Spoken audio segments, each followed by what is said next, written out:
Mustafa, Mustafa, don't worry, Mustafa. காலம் உன் தோழன் முஸ்தபா. டே பை டே வாழ்க்கை பயணம் டே பை டே, மூழ்காத ஷிப்பே ஃப்ரெண்ட்ஷிப்பா அப்படின்னு தான் எழுதி வச்சாங்க. ஆனால் கடல் கடந்த வந்த எங்களுக்கு ஃப்ரெண்ட்ஷிப்பு கூட ஒரு மூழ்கிற ஷிப்பு தான்யா. ஐயா, உறவுகளில் பல விதம். அம்மா அப்பா உடன் பிறந்தோர் எல்லாம் இரத்தபூர்வமான உறவு.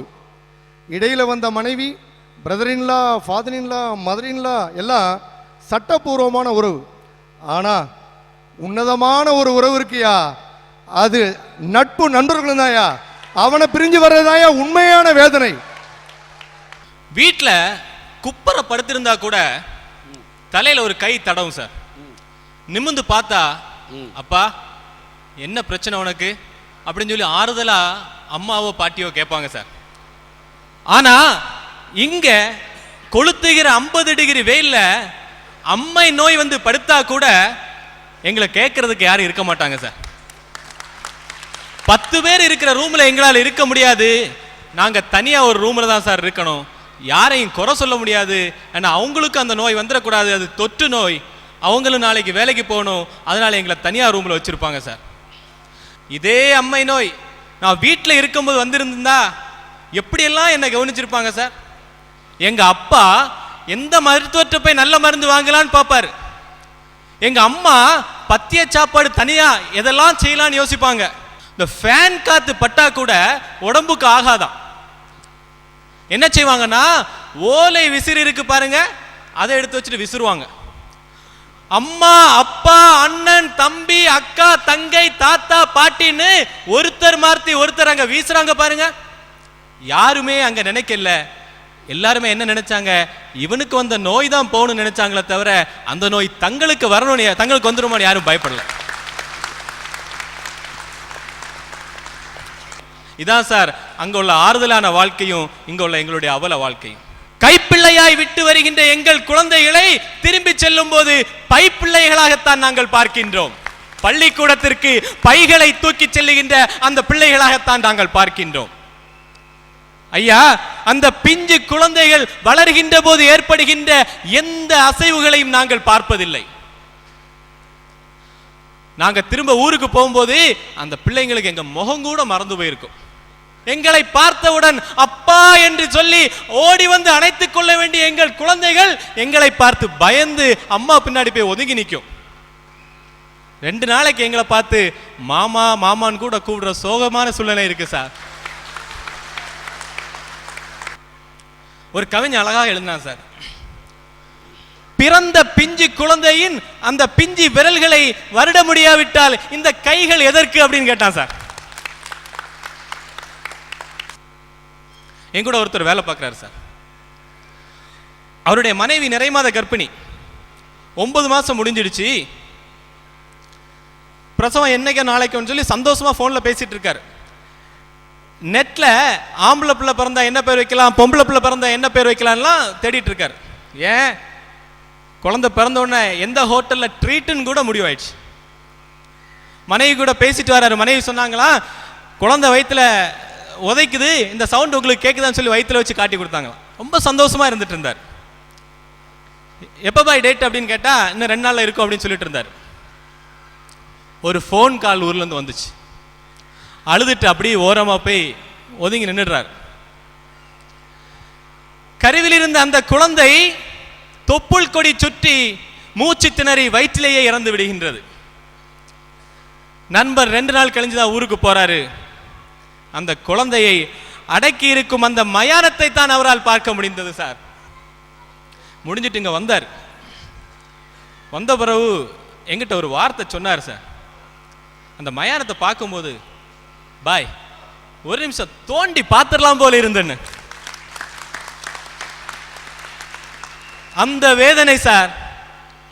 எல்லா உறவுகளையும் நமக்கு அமைத்து தந்த ஆண்டவன் அம்மா அப்பா அண்ணன் தம்பி அக்கா தங்கச்சி எல்லா உறவுகளும் அமைச்சிருந்தான். ஏன், நம்ம பிள்ளைகளை கூட நாம தேர்ந்தெடுக்க முடியாது, அது ஆனா பெண்ணான்னு கூட நம்ம முடிவு செய்ய முடியாது. ஆனா ஒரே ஒரு உறவை நாம தேர்ந்தெடுத்துக்கலாம், அதான் மனைவி கணவன்.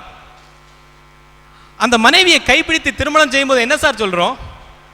இகத்திலும் வரத்திலும், வாழ்விலும் தாழ்விலும், இன்பத்திலும் துன்பத்திலும் பிரிங்கவே மாட்டோம், சேர்ந்தே இருப்போம் சொல்றோம். நபிகள் நாயகம் ஸல்லல்லாஹு அலைஹி வஸல்லம் அவருடைய காலத்துல கூட ஒரு சட்டம் இருந்துச்சு. வெளிநாடு வியாபார நிமித்தமா வெளிநாடு போறவங்க தகுந்த காரணமும் மனைவியின் அனுமதியும் இருந்தா மட்டும்தான் 6 மாசம் பிரிஞ்சிருக்கலாம்.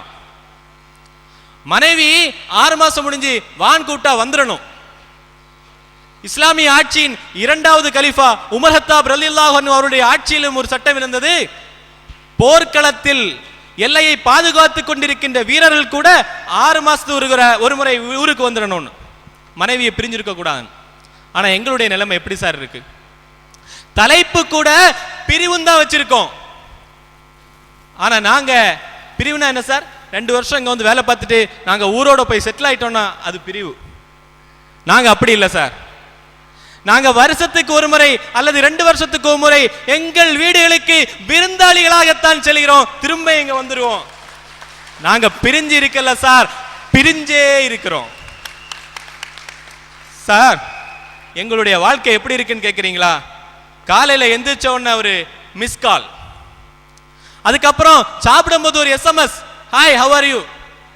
மத்தியானம் 2ல இருந்து 4 ஆஃப் பீக் ரேட், அப்பதான் ஒரு ஃபோன் கால், அப்பவும் நாங்க பேசுவோம், வச்சிரட்டா பைசா போதுன்னு. சாயங்காலம் ஒரு மிஸ் கால், ராத்திரி ஒரு எஸ்எம்எஸ், குட் நைட். அதான் எங்களுடைய வாழ்க்கை சார். சார் இங்க இருக்கிற ஒவ்வொருத்தருக்கும் ஒரு வருஷத்துக்கு 1 மாசம் வீதம் தான் சார் லீவ் கிடைக்கும். நாங்க ஊருக்கு போயிட்டு வந்த 6வது மாசமே எங்களுடைய மனைவியர் கேட்பாங்க, எப்போ வருவீங்க மச்சான், எப்போ வருவீங்க மச்சான். இது அடிக்கடி கேட்டுட்டு இருக்கும்போது என் நண்பர் ஒருத்தருக்கு கொஞ்சம் கோவம் வந்துடுச்சு. சும்மா கேட்டுட்டு இருக்கேன். அவர் சொன்னாரு, என்ன சும்மா தொணந்துட்டு இருக்கிற, நான் என்ன எனக்கு ஜாலி அடிக்கிறவங்க வந்திருக்கேன், குடும்பத்துக்காக தானே வந்திருக்கேன். அதுக்கு அந்த அம்மா அங்கேருந்து ஒரு கடிதம் எழுதிச்சு, என்ன ஆசை மச்சானே, கேட்கும் போதெல்லாம் வந்து கொண்டிருக்கிறேன் சொல்றீங்களே, நீங்கள் வரும் வரை இங்கு நான் வெந்து கொண்டிருக்கிறேன் என்பது உங்களுக்கு தெரியவில்லையான்னு. அதான் சார் வாழ்க்கைங்க. ஒரு பெண் தன் தாய்மை அடைஞ்சாங்கிற விஷயத்த முதல்ல யார்கிட்ட சார் சொல்லணும்னு நினைப்பாங்க? தன்னுடைய கணவன்கிட்ட சொல்லணும்னு நினைப்பாங்க. அதே மாதிரி ஒரு கணவன் மனைவி தாய்மை அடைஞ்சிட்டான்னு சொன்னோன்னே என்ன செய்யணும் ஆசை, என்ன செய்வான் நார்மலா? அப்படியே ஆற தழுவி உச்சி முகந்து தன் இதயத்தில் இருக்கும் அத்தனை அந்த சந்தோஷங்களையும் அத்தனை இன்பத்தையும் அந்த மனைவிக்கு கொடுக்கணும்னு நினைப்பான் பாருங்க. இங்க இருக்கின்ற நண்பர்கள் எங்களுக்கு முடிவதில்லை சார். அது நாங்க ஊருக்கு போயிட்டு வந்த 5வது நாளோ 10வது நாளோ தான் போன்ல செய்தி வரும், நீங்க அப்பா ஆக போறீங்கன்னு. எனக்கு வந்துச்சு சார் 5வது நாள். நானும் கொடுத்த முத்தம் போனுக்கு சத்தம் மட்டும்தான் அவளுக்கு. ஆனால் உங்கள் ரத்தம் உங்களுடைய மனைவிக்கு, உங்களுடைய குழந்தைக்கு.